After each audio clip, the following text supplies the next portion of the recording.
감사에는 두 종류가 있습니다. 조건적인 감사가 있고요.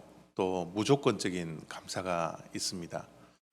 물론 감사할 조건이 있음에도 불구하고 감사하지 않는 사람들도 있지만, 어쨌든 감사의 종류에는 조건이 있을 때 감사하는 것과 조건이 없는 무조건적일 때도 감사하는 감사의 종류가 있습니다. 기독교의 감사는 어떤 감사일까요? 기독교의 감사는 조건이 있을 때 감사하는 것입니까? 아니면 조건이 없는 무조건적일 때도 감사하라고 기독교는 가르치고 있습니까? 기독교가 말씀하는 감사 가운데 우리가 잘 알고 있는 데살로니가전서 5장 18절에 사도 바울의 가르침은 이렇습니다. 범사에 감사하라. 이 범사라는 것은 모든 경우에도, 어떠한 경우에도 감사하라는 겁니다. 기쁠 때도 감사하고 슬플 때도 감사하고, 좋은 일이 있을 때도 감사하고 나쁜 일이 있을 때도 감사하고. 범사에 감사하라는 것은 어떠한 경우든지 감사하라는 것입니다. 그런데 정말 우리의 삶 속에서 범사에 감사할 수 있습니까? 아무런 감사의 조건이 없음에도 불구하고 우리가 무조건적으로 감사할 수 있나요? 그렇게 살아가고 있습니까? 정말 우리의 삶 속에 예상하지 못한 일들, 바라지도 않는 일들이 펼쳐졌을 때 그때도 정말 감사할 수 있는 능력이 우리들에게 있나요?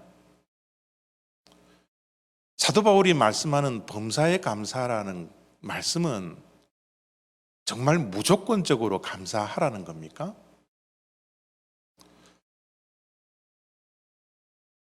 사도 바울의 범사에 감사하라라는 말씀은 무조건적인 감사로 보일지 모르겠지만, 사실은 무조건적인 감사는 이 세상에 존재하지 않습니다. 데살로니가 5장 18절 말씀을 가만히 들여다보면 이렇게 말씀을 합니다. 범사에 감사하라. 이는 그리스도 예수 안에서 너희를 향하신 하나님의 뜻이라. 범사에 감사하라는 것은 무조건적으로 감사하라는 뜻이 아닙니다. 범사에 감사할 수 있는 것은 예수 그리스도 안에 있을 때 우리가 범사에 감사할 수 있지, 예수 그리스도 밖에 있을 때는 우리가 범사에 감사할 수 없다라는 겁니다. 범사에 감사할 수 있는 단 한 가지의 조건은 예수 그리스도 안이라는 조건이 있어야 된다는 거죠. 그래서 이 세상에는 무조건적인 감사는 존재하지 않고요, 조건적인 감사만 존재한다는 것을 우리가 기억해야 합니다. 오늘 우리가 읽었던 말씀 17절 말씀입니다. 비록 무화과 나무가 무성하지 못하며 포도나무에 열매가 없으며 감람나무에 소출이 없으며 밭에 먹을 것이 없으며 우리에 양이 없으며 외양간에 소가 없을지라도, 17절 한 절 말씀 속에 없다라는 표현이 몇 개가 나옵니까? 못하며 라는 단어도 없다라는 단어와 동일한 의미를 가지고 있으니까 6번이나 없다라는 말이 반복되어져 있습니다. 그렇다면 지금 하박국 선지자가 가지고 있는 상황은 더 이상 물러설 수 없는 최악의 상황이라는 사실을 우리가 볼 수가 있는 것이죠. 특별히 하박국 선지자가 없다라는 이 결핍의 말씀을 전개해 나가면서 최악의 상황이라고 우리가 판단할 수밖에 없는 것은 먹을 것이 없다라는 거예요. 우리 인간들이 가지는 가장 기본적인 욕구가 먹는 욕구잖아요. 그런데 하박국 선지자가 말씀하고 있는 결핍의 문제는 정말 먹는 것조차 없다라는 겁니다.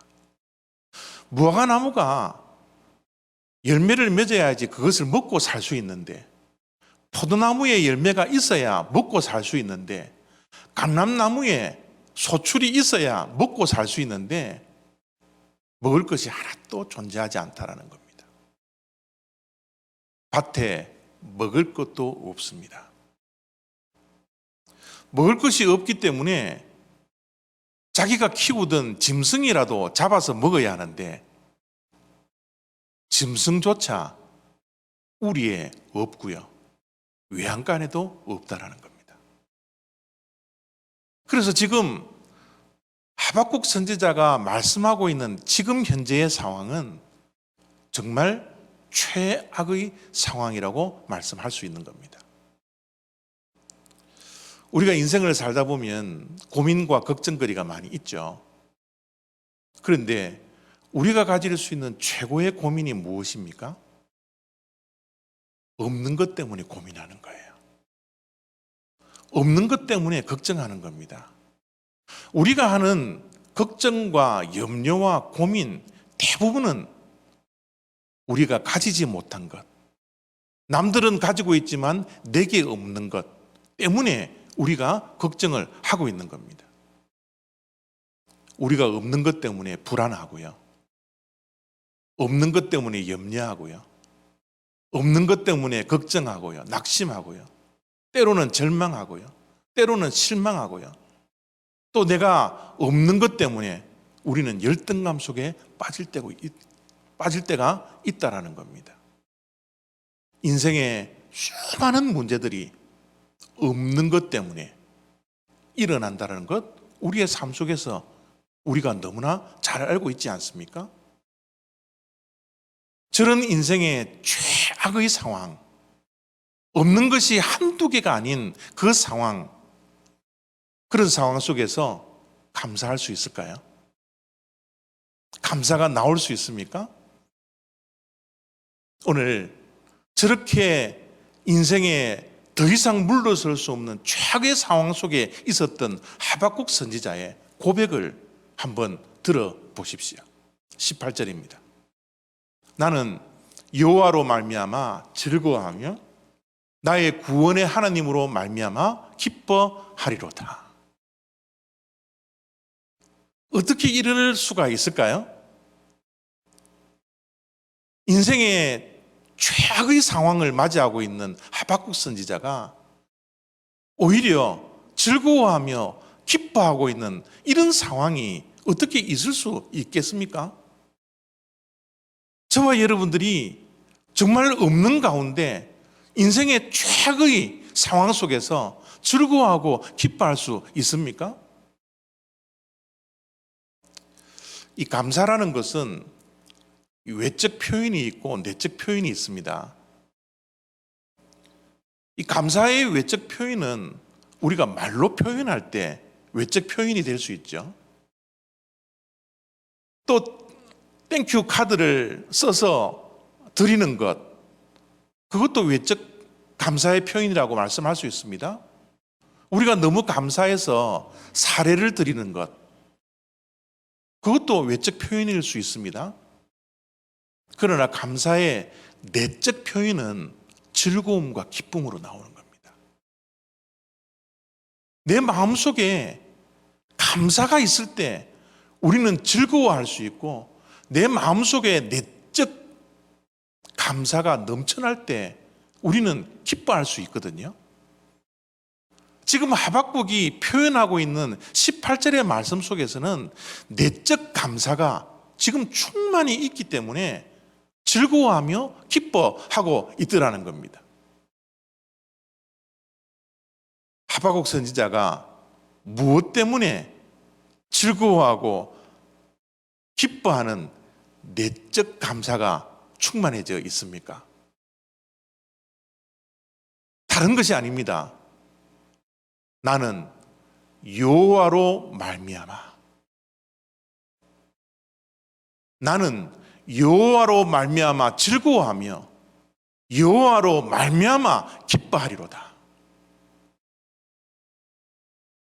아무것도 없는 상황 속에서 하박국 선지자는 여호와 때문에, 하나님 때문에 감사하고 있다라고 지금 말씀하고 있는 것이죠. 하박국 선지자에게 감사의 조건이 무엇이었습니까? 소출이었습니까? 무성한 가지 속에 맺혀진 열매 때문에 그렇습니까? 어떠한 조건이 하박국 선지자를 저렇게 기쁘게 하고 저렇게 즐거워하며 감사할 수 있게 했을까요? 단 하나의 조건입니다. 여호와 때문에, 여호와로 인하여 하박국 선지자는 감사할 수 있었던 겁니다. 우리가 이 땅에서 살아가는 동안 수많은 감사의 조건들이 있죠. 그러나 그 감사의 조건은요, 때로는 감사의 조건이 되고 때로는 불평의 조건이 됩니다. 이 세상의 감사의 조건은 늘 변화하기 때문에 어떨 때는 있다가도 어떨 때는 없는 감사의 조건이 되더라는 거죠. 그러나 영원히 변함없이 우리에게 감사할 수 있는 조건이 하나가 있습니다. 그것은 무엇입니까? 하나님 때문에, 여호와로 인하여 우리는 감사할 수 있게 되는 것이죠. 여러분, 지금 하박국 선지자가 감사하고 기뻐하고 즐거워할 수 있었던 것은 하나님 한 분만 있으면 된다라는 겁니다. 다른 모든 것은 사라지고 없습니다.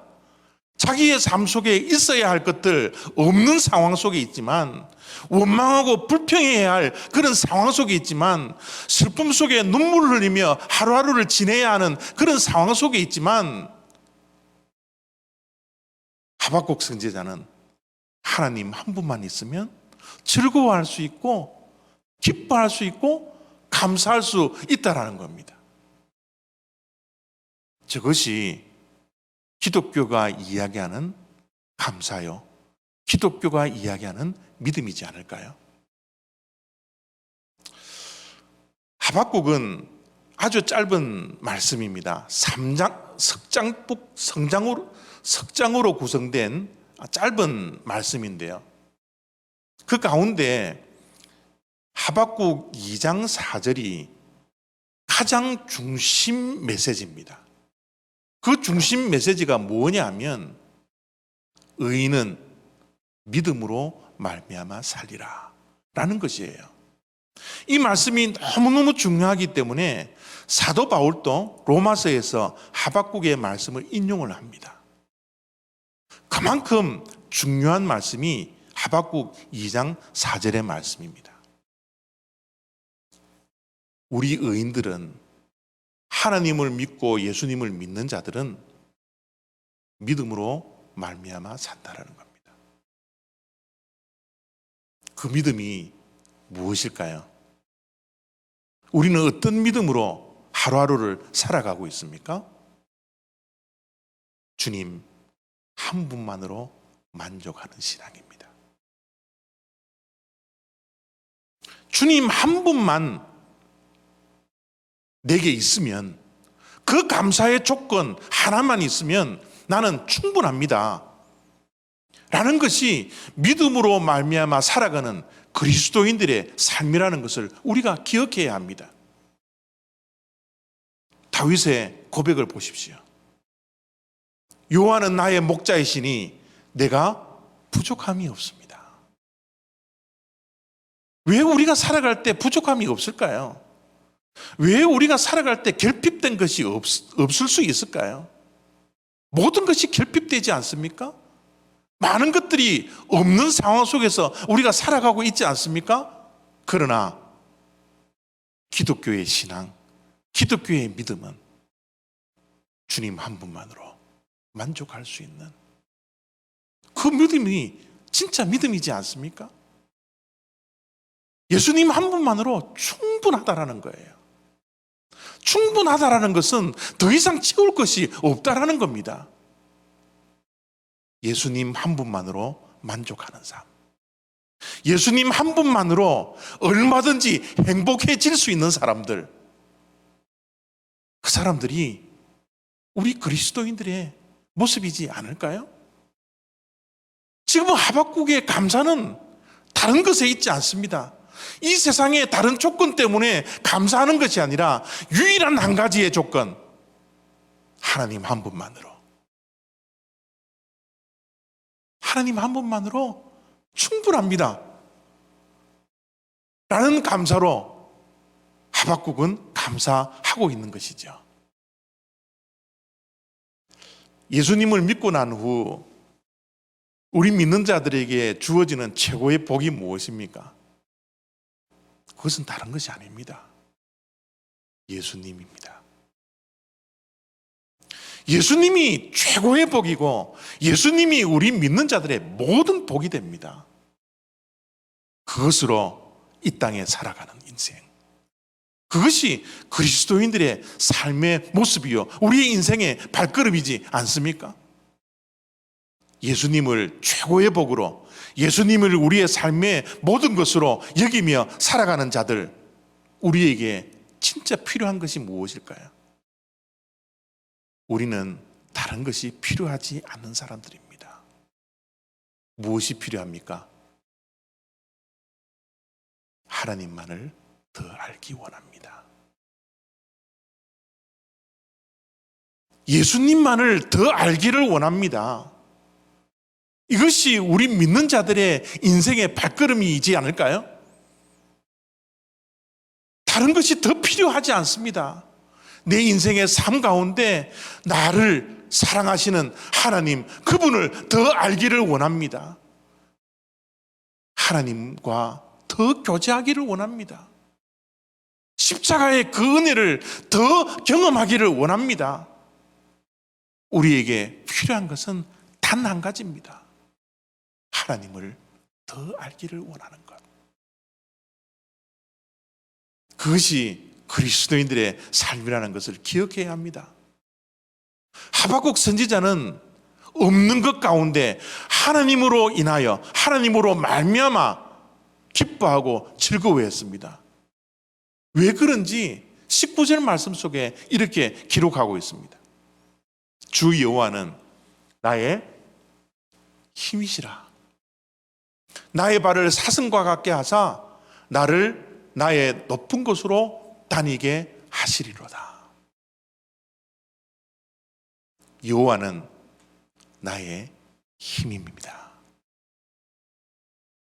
주 여호와가 나의 힘이 되었기 때문에 나는 없는 것 가운데서도 하나님으로 말미암아 기뻐하고 즐거워하며 감사할 수 있습니다. 이렇게 고백하고 있는 것이죠. 힘이 없으면 우리는 아무것도 할 수 없습니다. 우리는 늘 힘이 필요한 존재들이죠. 힘이 없을 때 주변의 사람들에게 힘내 라는 이 단 한마디의 말이 우리를 얼마나 살아가는 힘이 생겨지도록 하는 격려의 말입니까? 힘이 없으면 아무것도 할 수 없는 존재이기 때문에 힘내십시오 라는 말 한마디 때문에 우리가 일어설 수 있는 용기와 힘이 우리들에게 생겨나지 않습니까? 힘이 우리의 인생에 얼마나 중요한지 모릅니다. 힘이 없어서 때로는 계단에 오르면서 주저앉았던 기억이 있지 않습니까? 힘이 없으면 계단도 오르지 못합니다. 다리에 힘이 없으면 우리가 주저앉을 수밖에 없어요. 힘이 없으면 정말 아무것도 할 수 없습니다. 그만큼 우리의 인생 가운데 힘이라는 것은 굉장히 중요한 것입니다. 왜 힘이 중요한 줄 아세요? 힘은 우리 자신을 지켜준다고 믿기 때문에 그래요. 힘이라는 것은 우리를 지켜줄 수 있을 수 있기 때문이라고 우리는 생각하고 믿기 때문에 힘이 우리의 삶 속에 얼마나 중요한지 모릅니다. 힘은 왜 중요하냐 그러면 힘이 있어야 우리 자신이 하고 싶은 것을 할 수 있기 때문에 우리는 힘이 중요하다고 생각합니다. 그래서 그 힘을 가지기를 원하고 그 힘을 지키기를 원하고 그 힘을 유지하기를 원한다라는 겁니다. 그 힘이 우리가 의지하고 우리 자신을 지킬 수 있는 힘이 물질이라면 물질을 가지려고 할 거예요. 그 힘이 권력이라면 권력을 손에 쥐려고 할 겁니다. 그 힘이 건강이라면 건강을 유지하려고 할 거고요. 그 힘이 자녀에게 온다라고 하면 자녀에게 모든 것을 다 쏟아 부을 겁니다. 우리들에게 과연 힘이라는 것이 무엇일까요? 하박국 선지자에게는 어떠한 것이 힘이었을까요? 하박국 선지자는 이 세상이 줄 수 있는 힘을 의지하지 않았습니다. 이 세상이 주는 힘은 힘이 아니라고 생각을 했던 것 같습니다. 하박국 선지자가 자기 자신을 지탱할 수 있고 자기의 인생이 영원토록 의지할 수 있는 그 유일한 힘은 바로 하나님이었더라고.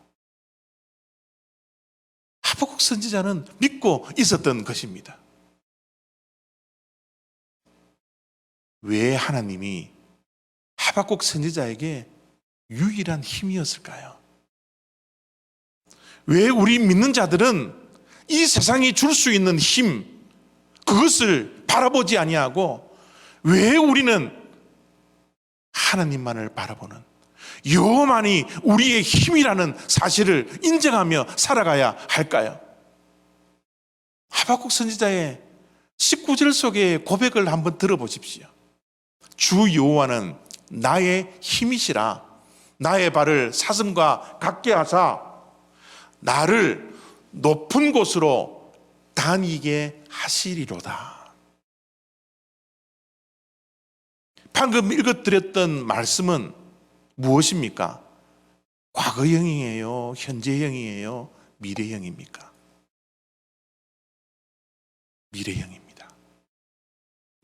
없는 것 가운데 현재는 슬프고 낙심되고 실망되고 주저앉을 수밖에 없는 상황이지만 여호와로 말미암아 내가 일어날 수 있고 힘이 생길 수 있는 것은 현재에 주는 없는 것을 있게 해주는 그 힘이 아니라 하나님이 주시는 힘은 바로 내일에 있습니다.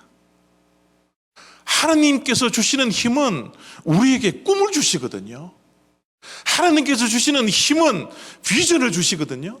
하나님께서 주시는 힘은 내일의 희망을 우리들에게 주시기 때문에 그 힘을 가지고서 오늘 하루를 살아갈 수 있는 힘이 생겨진다는 것입니다. 하나님께서 주시는 힘은요, 꿈이요, 미래요, 비전이요, 희망을 우리에게 주십니다. 헬렌 켈러가 이렇게 말을 했습니다. 희망은 볼 수 없는 것을 보고 만져질 수 없는 것을 느끼고 불가능한 것을 이룬다.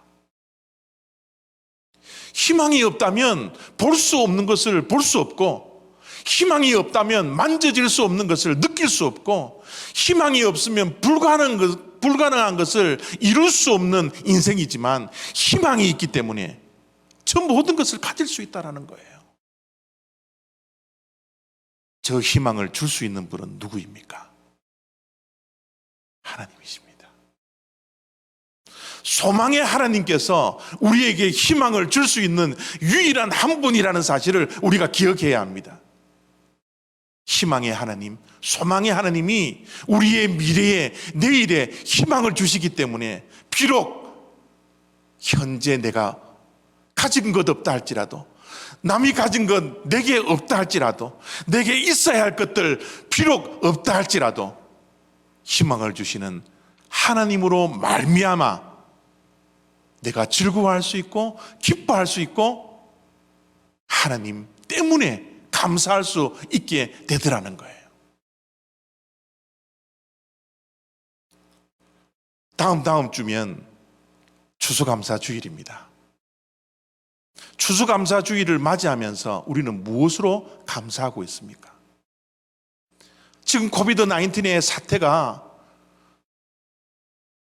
얼마나 우리를 힘들게 하고 어렵게 하고 내가 가지고 있는 것 많은 것들을 빼앗아 갔습니까?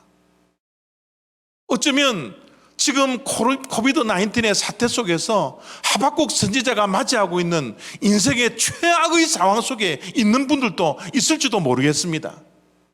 그 가운데서 우리는 무엇으로 감사할 수 있나요? 우리에게 감사할 조건이 아무것도 없다 할지라도 우리에게는 감사할 조건 하나가 있습니다.